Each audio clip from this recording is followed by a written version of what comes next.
Welcome to BPC news బులెటిన్ల ముందుగా headlines. Tamil Nadu మంత్రి నెహ్రూ సోదరుడి సంస్థలో ఈడీ సోదాలు.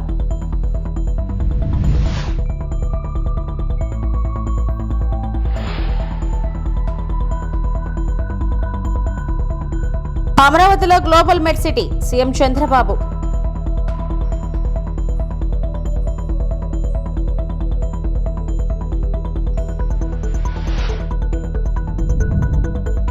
ప్రజలు ఎప్పుడు ఏ సమస్యలు ఉన్నా పరిష్కరించేందుకు సిద్ధం మంత్రి నారా లోకేష్.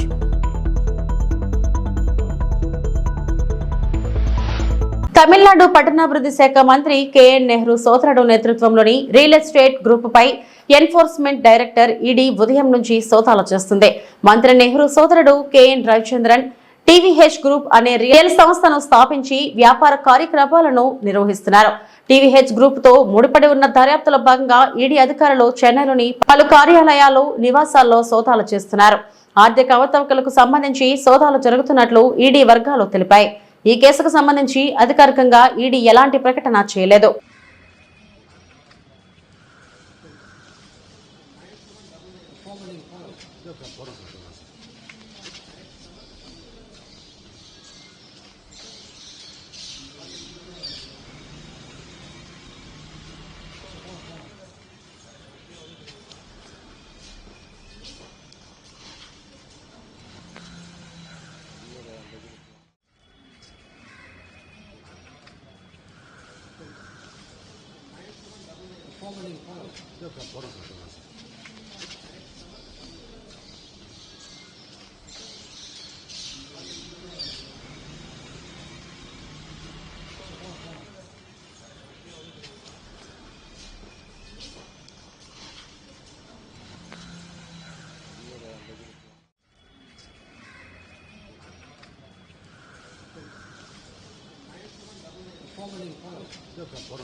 రాజధాని అమరావతిలో గ్లోబల్ మెడ్ సిటీ ఏర్పాటు చేయాలని భావిస్తున్నామని ఏపీ సీఎం చంద్రబాబు తెలిపారు. రాష్ట్రంలోని ప్రతి నియోజకవర్గంలో 100 నుంచి 300 పడకల ఆసుపత్రుల నిర్మాణానికి ప్రణాళికలు సిద్ధం చేస్తున్నట్లు వెల్లడించారు. వైద్యం, ఆరోగ్యంపై మీడియా ఎదుట సీఎం పవర్ ప్రెజెంటేషన్ ఇచ్చారు. రాష్ట్రంలో పెరిగిన వైద్య ఖర్చులు, వివిధ వ్యాధులపై సీఎం వివరాలు తెలిపారు. కుప్పంలో డిజిటల్ హెల్త్ సర్వీస్ సెంటర్ ఏర్పాటు చేశాం. కొన్ని చోట్ల గుండె జబ్బులు, డయాబెటీస్, హైపర్ టెన్షన్, శ్వాసకోశ వ్యాధులు విస్తృతంగా పెరుగుతున్నాయి. రాష్ట్రంలో పురుషుల కంటే మహిళల్లో హైపర్ టెన్షన్ అధికంగా కనిపిస్తుంది.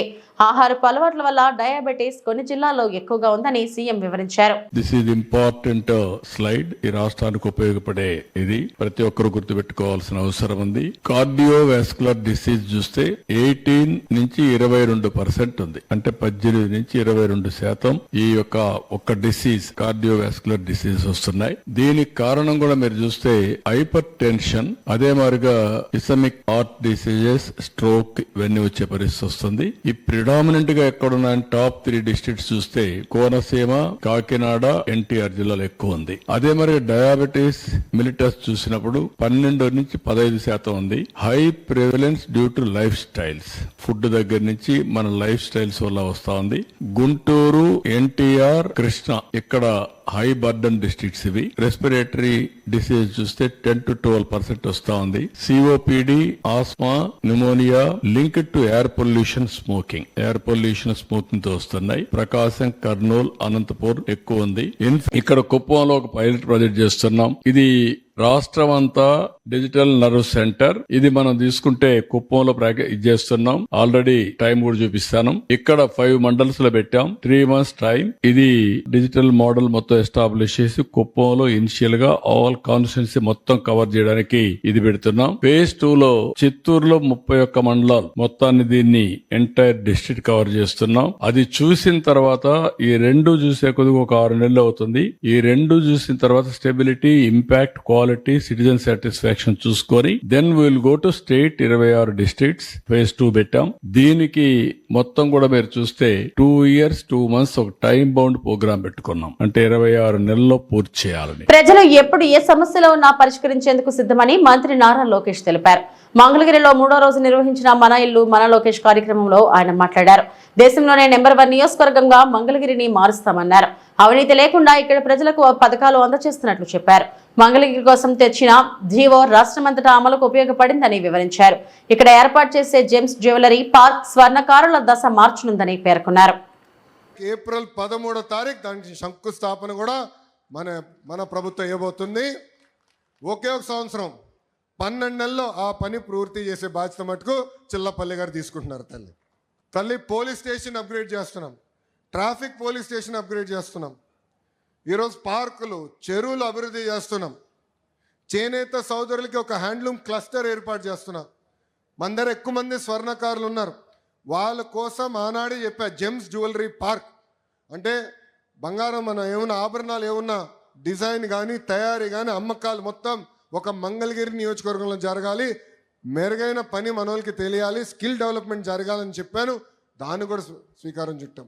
తల్లి ఇలా అనేక అభివృద్ధి కార్యక్రమాలు మేము చేస్తున్నాం. నాది ఒకే లక్ష్యం, తిరిగి మళ్ళీ మీ దగ్గరికి వచ్చినప్పుడు ఏ హామీలైతే నేను ఇచ్చానో మంగళగిరి నియోజకవర్గంలో అది నిలబెట్టుకుని వస్తానని ఈ సభాముఖం మీ అందరికీ నేను మళ్ళీ హామీ ఇస్తున్నా.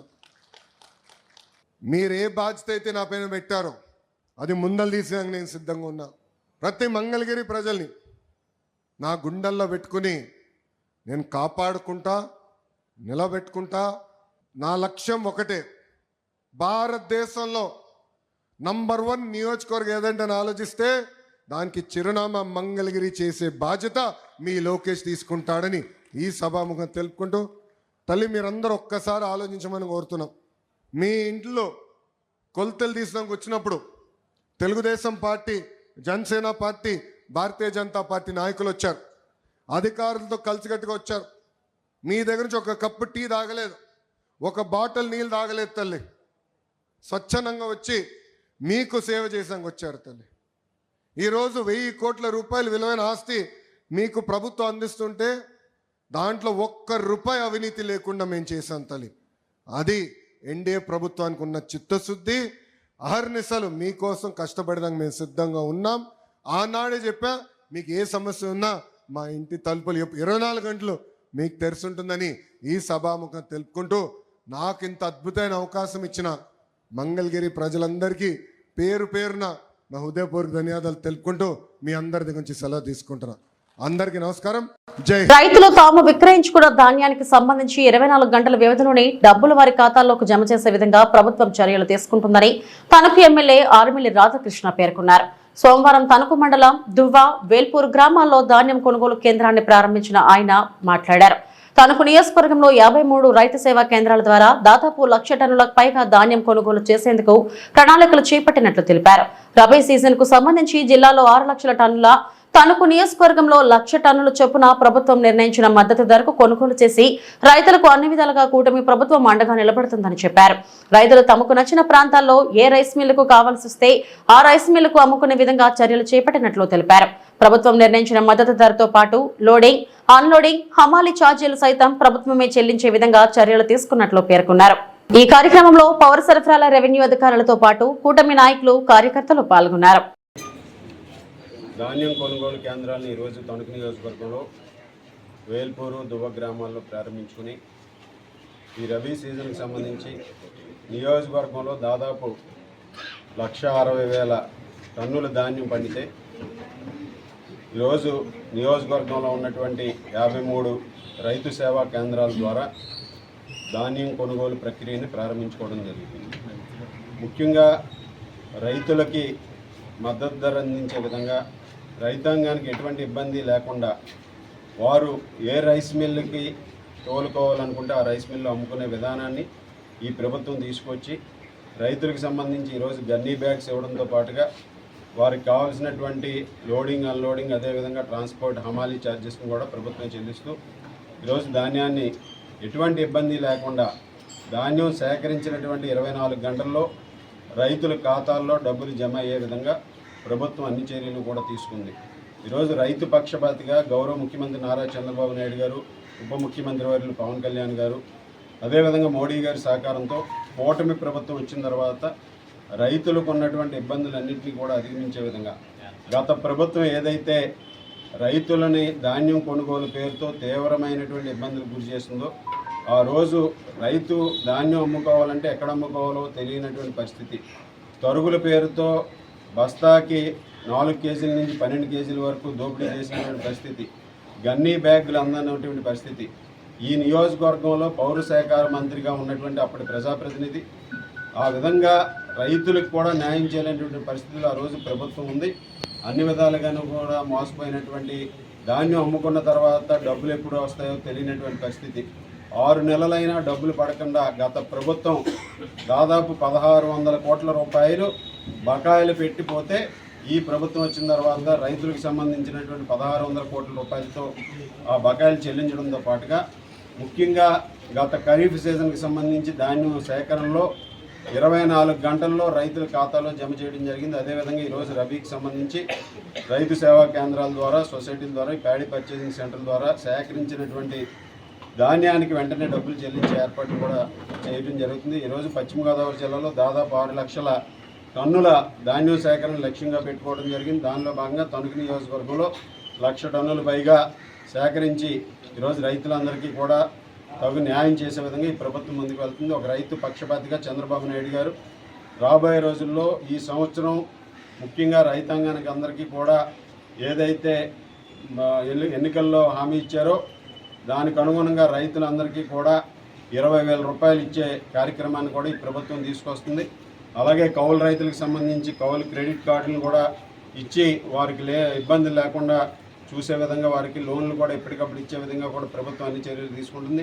అలాగే గత ప్రభుత్వం పూర్తిగా నిర్లక్ష్యం చేసినటువంటి మెకనైజేషన్ని, ఈరోజు వ్యవసాయ యాంత్రీకరణ అనేది గత 5 సంవత్సరాల్లో ఎవరో చూడనటువంటి పరిస్థితి. మరలా ఈరోజు ప్రభుత్వం వచ్చిన వెంటనే మెకనైజేషన్కి సంబంధించి సబ్సిడీతో రైతులకి యంత్రాంగాన్ని, వ్యవసాయ యాంత్రీకరణకి సంబంధించి పనిముట్లను కూడా అందించడం జరుగుతుంది. ఈ విధంగా ఈ ప్రభుత్వం రైతుల పట్ల ఒక సానుభూతితో వ్యవహరిస్తూ రైతులకు అండగా నిలబడే విధంగా ఈరోజు ప్రభుత్వం ముందుకు వెళ్తుందని ఈ సందర్భంగా తెలియజేసుకుంటూ తణుకు నియోజకవర్గంలో కూడా రైతాంగానికి ఎక్కడా కూడా ఈ రబీ సీజన్కి సంబంధించి సాగునీటి సమస్య లేకుండా అన్ని చర్యలు తీసుకుని ఈరోజు సకాలంలో పంట చేతికి వచ్చే విధంగా, దాని ద్వారా ఈరోజు ఎంఎస్పి ఏదైతే ఉందో 1,725 రూపాయలు కామన్ వెరైటీని ఈరోజు ప్రభుత్వ మద్దతు ధరకి కొనుగోలు చేసే విధంగా, అలాగే ఏ గ్రేడ్ 1,740 రూపాయలకి కొనుగోలు చేసే విధంగా ప్రభుత్వం చర్యలు తీసుకుందని ఈ సందర్భంగా తెలియజేసుకుంటూ రైతులందరికీ కూడా ఈ ప్రభుత్వం అండగా నిలబడుతుందని తెలియజేసుకుంటారు. డ్రోన్ నిఘాతో చట్ట వ్యతిరేక కార్యకలాపాలకు పశ్చిమ గోదావరి జిల్లా పోలీసులు చెక్ పెడుతున్నారు.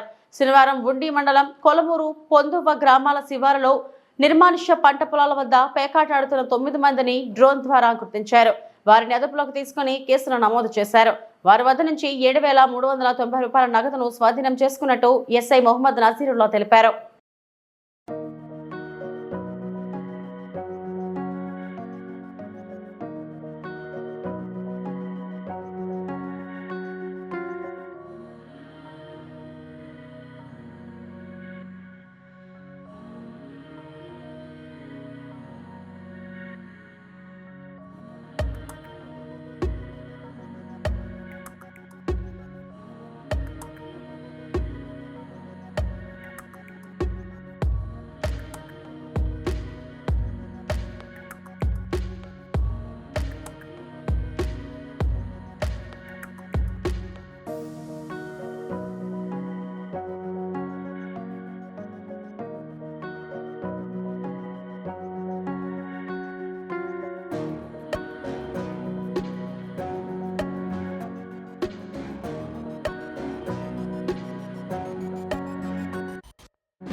అమెరికా అధ్యక్షుడు ట్రంప్ నిర్ణయంతో కుదేలైన ఆక్వా రైతులు.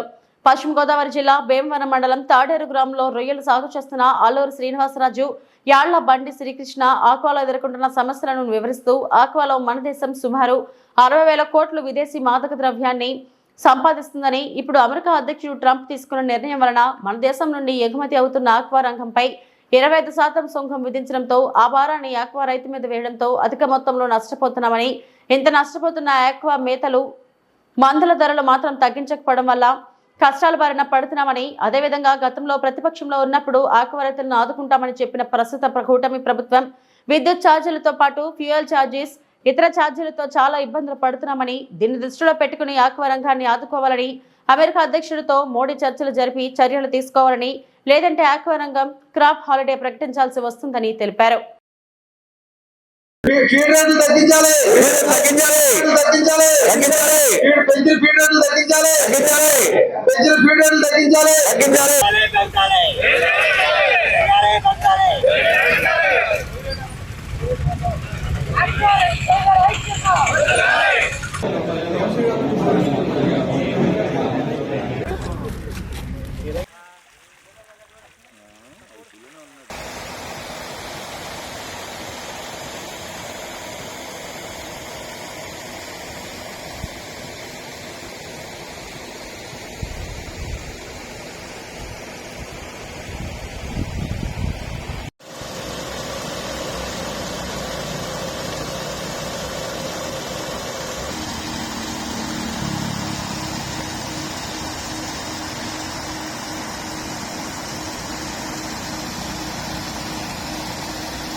నా పేరు అల్లూరి శ్రీనివాసరాజు అండి. నేను తాడేరు గ్రామంలో 32 ఎకరాలు రొయ్యల సాగు చేస్తున్నాను. రొయ్యల సాగు ఇవరక ఇది కరోనా వచ్చిన కాడి నుంచి కూడా చాలా ఇబ్బందికరంగా ఉంది ఆక్వాకల్చరు. ఈవేళ కూటమి ప్రభుత్వం వచ్చిన తర్వాత ఈ సబ్సిడీలు అవి ఇస్తూ ఉన్నారు కరెంటుకి వాటికి, దాని మీద రైతులు అందరూ సంతోషం వ్యక్తం చేశారు. ఈలోగా ట్రంప్ తీసుకున్న నిర్ణయానికి 60,000 కోట్ల రూపాయలు వచ్చే ఆదాయాన్ని, మనకి ద్రవ్యబలం వచ్చే ఆదాయాన్ని ఈవేళ 25% అధికంగా సుంకం విధించడం వల్ల మన ఆక్వాకల్చర్కి చాలా తగలరాని గట్టి దెబ్బ తగిలింది. దీని గురించి ఆక్వా రైతులు 30-40 రూపాయలు ఒక కేజీకి వచ్చి రేటు తగ్గించారు ఎక్స్పోర్టర్స్. దీని గురించి ఆక్వాకల్చరు ఏం చేయాలో, రైతులు ఏమవ్వాలో ఏంటో, సంవత్సరం మొత్తం మీద ఈ సమ్మర్ క్రాపే కొంచెం సక్సెస్ అవుతుందని, ఉన్న క్రాప్లేమో సక్సెస్ ఉండదండి. 100కి 10 చెరువులు కూడా రావు. 100కి 70 చెరువులు ఈ సమ్మర్ క్రాప్లో బాగా వస్తాయని ఆశించే టైంలో ఈ సుంకం విధించడం వల్ల చాలా ఆక్వాకల్చర్ చాలా ఇబ్బందికరంగా ఉంది. దీని మీద లక్షలాది మంది జనాభా కూడా చాలా దీనివల్ల బతుకుతున్నారు. డిప్యూటీ సీఎం పవన్ కళ్యాణ్ కారణంగా జేఈ అడ్వాన్స్ పరీక్షలను విద్యార్థులు రాయలేకపోయారు. పెందుర్తి ఆయాన్ డిజిటల్ జేఈ విద్యార్థులకు పవన్ కాన్వే అడ్డుగా వచ్చింది. దీంతో పరీక్షా కేంద్రానికి ఆలస్యంగా వెళ్లారు. పరీక్ష రాయకుండానే 30 మంది విద్యార్థులు వెనుదిరిగారు. పరీక్షా కేంద్రం వద్ద విద్యార్థులు, వారి తల్లిదండ్రులు ఆందోళనకు దిగారు. పెందుర్తిలో జేఈ అడ్వాన్స్ ఎగ్జామ్ ఉదయం 8:30కు జరుగుతుండగా పవన్ కాన్వే కారణంగా పరీక్ష కేంద్రానికి 8:32 వచ్చారు. 2 నిమిషాలు కూడా పవన్ వస్తున్నారని పోలీసు అధికారులు ట్రాఫిక్ నిలిపివేశారని, లేదంటే పరీక్షా కేంద్రానికి సమయానికి చేరుకునేవారమని విద్యార్థులు మీడియాకు తెలిపారు. పవన్ కళ్యాణ్ వస్తున్న మార్గంలోనే ఎగ్జామ్ సెంటర్ ఉంది. పవన్ వస్తున్నారనే కారణంతో ప్రోటోకాల్ దృష్ట్యా పోలీసులు ట్రాఫిక్ నిలిపివేశారు. కాబట్టి 2 నిమిషాల ఆలస్యంతో పరీక్షా కేంద్రానికి వచ్చామని, ఆలస్యమైందని, అధికారులు తమని పరీక్ష రాసేందుకు అనుమతి ఇవ్వలేదని విలిపిస్తున్నారు. ఈ విషయంలో పవన్ జోక్యం చేసుకుని ఆ 30 మంది విద్యార్థులకు జేఈ అడ్వాన్స్ పరీక్ష నిర్వహించేలా చర్యలు తీసుకోవాలని వేడుకుంటున్నారు.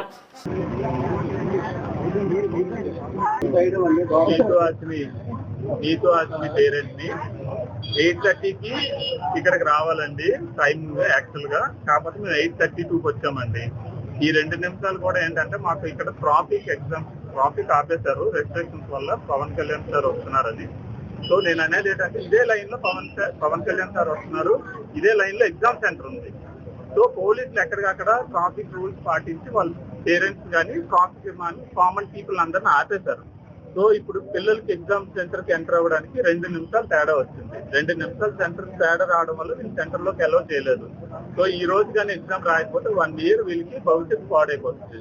సో నేను అనేది ఏంటంటే ఈ రోజు ఉంది ఎగ్జామ్, ఈ రోజు ఆఫ్టర్నూన్ ఉంది, మళ్ళీ రేపు ఉంది. రేపు లాస్ట్ కాబట్టి అట్లీస్ట్ ఇది దృష్టిలో పెట్టుకొని పవన్ కళ్యాణ్ సార్ అయినా సరే ఇది ఇష్యూని ఆయన దాకా తీసుకొని వెళ్ళి ఆయన రిక్వెస్ట్ చేస్తుంది ఏంటంటే ఆయన కనీసం రేపటికైనా ఈ ఉండిపోయిన పిల్లలకి అవకాశం ఇస్తే వాళ్ళ భవిష్యత్తు ఈ 1 ఇయర్ వేస్ట్ అవ్వకుండా ఉంటుందని రిక్వెస్ట్ చేస్తున్నానండి.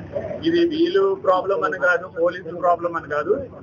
ఈ సిస్టమ్ పొలిటికల్ గా ఆయన రావడం, ఈ లైన్ లోనే ఆయన వెళ్ళడం కూడా ఇదే లైన్ లో సెంటర్ ఉండడం వల్ల ట్రాఫిక్ ఆంక్షల వల్ల లేట్ అయిపోయాం తప్ప కావాలని లేట్ అయిందేం కాదండి. ఇది పిల్లలు కూడా లెటర్ రాశారు, పిల్లల పేర్లు కూడా రాశాము. దాదాపు 20 నుండి 30 మంది ఆగిపోయారండి పిల్లలు. చాలా మంది ఈ రోజు సఫర్ అయ్యారు. సో ఇది నేను పవన్ కళ్యాణ్ సార్ దృష్టికి, చంద్రబాబు నాయుడు గారి దృష్టికి, అలాగే ఎడ్యుకేషన్ మినిస్టర్ లోకేష్ గారి దృష్టికి ఇది తీసుకొని వెళ్ళాలని నేను మనస్ఫూర్తిగా మీడియా వాళ్ళు కోరుతున్నాను. మెయిల్ పెట్టమన్నారండి, లోపల మెయిల్ ఐడి ఇవ్వడం లేదు. మెయిల్ ఐడి వాళ్ళకి కూడా తెలియదు అంటున్నారు. లోపలికి వెళ్ళాలంటే వాళ్ళకేవో రెస్ట్రిక్షన్స్ ఉన్నాయి అంటున్నారు. వెబ్సైట్ లో చూసుకోండి మెయిల్ ఐడి దొరుకుతుంది అన్నారు. వెబ్సైట్ మొత్తం. చిత్తూరు జిల్లా వీకోట అంతర్రాష్ట్ర దారి దోపిడీ ముఠా అరెస్ట్. 3.2 కోట్ల విలువైన 3.5 కిలోల బంగారం స్వాధీనం. ఆంధ్ర తమిళనాడు సరిహద్దులోని వీకోట మండలం నాయకనేరి అటవీ ప్రాంతంలో జరిగిన బంగారం దారి దోపిడీ ఘటనలో 4 నిందితులను చిత్తూరు జిల్లా ఎస్పీ మణికంఠ చందోలు, పలంనేరు డీఎస్పీ ప్రభాకర్లు అరెస్టు చేశారు. నిందితుల వద్ద నుండి అపహరణకు గురైన 3.20 కోట్ల విలువ చేసే 3.5 కిలోల బంగారంను స్వాధీనం చేసుకున్నారు. మిగిలిన బంగారంతో పాటు మిగిలిన నిందితుల కోసం బృందాలు అన్వేషిస్తున్నాయి. ఈ నెల 2వ తేదీ బుధవారం రాత్రి 8:30 గంటలకు జరిగిన ఈ దారి దోపిడీ సంఘటనను 2 రోజుల్లోనే చిత్తూరు జిల్లా వీకోట పోలీసులు ఛేదించారు.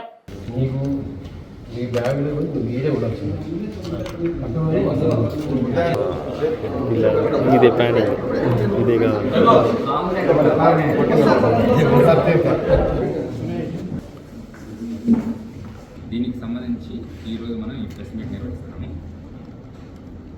2/4/2025 అంటే ఈ నెల ఏప్రిల్ 2వ తారీఖున జరిగిన ఒక దారి దోపిడీ వీకోట లిమిట్స్లో. ఇందులో ఒరిజినల్గా వాళ్ళు చెన్నై నుంచి కేజీఎఫ్కి బంగారాన్ని ట్రాన్స్పోర్ట్ చేస్తున్నారు. దాన్ని అడ్డగించి ఒక కారులో కొంతమంది దుండగులు వచ్చి వాళ్ళని బెదిరించి వాళ్ళ దగ్గర ఉన్న బంగారం ఉందని తెలుసుకొని ఆ బంగారం మొత్తాన్ని 3.5 కిలోల బంగారం మొత్తాన్ని కూడా వాళ్ళు తీసుకొని వెళ్ళిపోవడం జరిగింది. కానీ మనకి ఆ సమాచారం 3వ తారీఖు మన స్టేషన్కి వచ్చి వాళ్ళు కంప్లైంట్ ఇవ్వడం జరిగింది. ఇందులో కంప్లైంట్ ఇచ్చిన వ్యక్తి చేతన్ కుమార్. ఇతను కేజీఎఫ్లో ఒక బట్టల వ్యాపారి మరియు బంగారం సంబంధించిన వాటిని వ్యాపారం చేసి కొనుగోలు చేసి అమ్మకాలు చేస్తుంటాడు. ఇతను చెన్నై నుంచి ఫ్రీక్వెంట్గా బంగారం తీసుకొని వెళ్ళి కేజీఎఫ్లో ఉండే వేరే వేరే దుకాణాలకి ట్రాన్స్పోర్ట్ చేస్తుంటారు.